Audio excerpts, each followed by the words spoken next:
अरे राहुल, अरे कहाँ रह गया यार? अरे कहाँ है तू? राहुल, ये क्या बदतमीजी है? क्या हरकत कर रहे है? हाँ? और तू यहाँ क्या कर रही है? साहब, हमारा गलती नहीं है इसमें। हम तो काम कर रहे थे, साहब ने हमें लालच दिया। दरअसल हमारी माँ ने ना कर्जा लिया था साहब से। वो साहब हमें बोले कि हम आपका कर्जा माफ कर देंगे, आपको हमारे साथ चलना होगा। साहब हमने मना किया था, लेकिन साहब ने जबरदस्ती की और हमें यहाँ ले आए। वह जब बकवास मत कर। और यहाँ पर क्यों खड़ी है? निकल। ओए, कहीं नहीं जाना, यहीं रुको। ये बकवास कर रही है क्या? रे बाप दादा का नाम मिट्टी में मिला देगा? हाँ, बाप दादा इतने सालों से नाम कमाया है, लोग क्या बोलेंगे कि मुखिया जी के लड़का ऐसा करता है, कहीं भी मुंह मार लेता है। हाँ, तुझे शहर किस लिए भेजे थे रे? कि पढ़ाई लिखाई करेगा, कुछ सीखेगा, संस्कार होगा तेरे? कुछ नहीं है कहीं भी। देखो भैया, हमारे बीच में मत बोलो। जब शहर में रहता था ना, बहुत ऐश मौज से रहता था, पर गांव में आने के बाद काम ही काम, काम ही काम। अब मेरे पर्सनल लाइफ में दखलंदाजी देने की कोई जरूरत नहीं। मुझे अपनी जिंदगी जीने दो, समझे ना? मेरे से जबान लड़ाएगा? हाँ, एक काम तो तेरे से ढंग से नहीं होता है। क्या जिंदगी है तेरी? क्या किया अभी तक? बाप दादा का पैसा उड़ाने के अलावा क्या किया है? ओ मिस्टर राजू भारती, ज्यादा ना मेरे सामने शेर बनने की जरूरत नहीं है। मानता हूँ छोटा भाई हूँ, पर मैं भी हाथ उठा सकता हूँ तुम पर। और एक बात बताओ, तुम लोगों ने मेरे लिए किया क्या है? क्या किया है? कुछ नहीं। बस शहर में पढ़ाया है, उसके बाद कुछ नहीं। मेरी जिंदगी का तो वाट लग के रहा।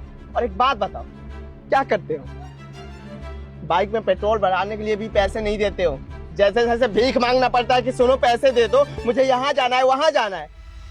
मैं ये कपड़े पहना हूँ ना, इसके लिए भी भीख मांगा हूँ। बोला हूँ कि कपड़े खरीदने के लिए पैसे दो, तब देते हो। अपनी मर्जी से कुछ नहीं करते हो। बोलते हो कि सब कुछ कर दिया है, इज्जत है, ये वो। और एक बात ना, कान खोल के सुन लो, तीसरी बार मेरे ऊपर हाथ उठाई ना, ये जो तुम्हारा हाथ है ना, इसे तोड़ कर रख दूंगा। भूल जाऊंगा कि मेरे बड़े भैया, समझे ना? तो हद में रहो। तेरा कुछ ज्यादा जबान नहीं चल रहा है? हाँ, क्या बोला? संपत्ति एक फुट्टी कौड़ी नहीं मिलेगा, पहले उस लायक बन जा।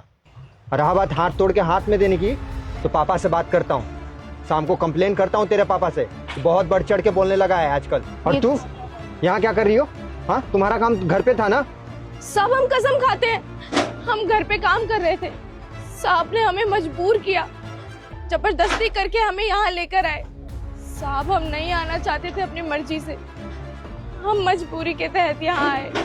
कर्जा माफ करने के लिए हमने ये कदम भी उठा लिया। गरीब आदमी है ना साहब, हम लोगों के साथ ये सब होता रहता है। ये कौन होता है तुम्हारा कर्जा माफ करने वाला? कर्जा तो पापा दिए थे ना तुमको। हाँ, तो तुमको पापा से बात करना चाहिए ना, कि इसका बात सुनी होगी। सबसे बड़ा इज्जत होता है, ईमान ओमान है कि नहीं कुछ? कर्जा माफ कराने के लिए तुम अपना इज्जत लुटा दोगी। पहली और आखिरी गलती समझ के माफ कर दीजिए, आगे से कभी नहीं होगा। देखो, आइंदा अगर ऐसा हरकत करे ना ये, तो सीधे पापा से जाके कंप्लेन करना, नहीं तो मुझे बता देना। आई बात समझ में? जी साहब। जाओ यहाँ से। और तू क्या खड़े खड़े मुंह देख रहा है? जाके ट्रैक्टर चला और गेहूं बुआ खेत में। तेरे को तो शाम को क्लास लगवाता हूं। जाएगा कि जूता मारूं?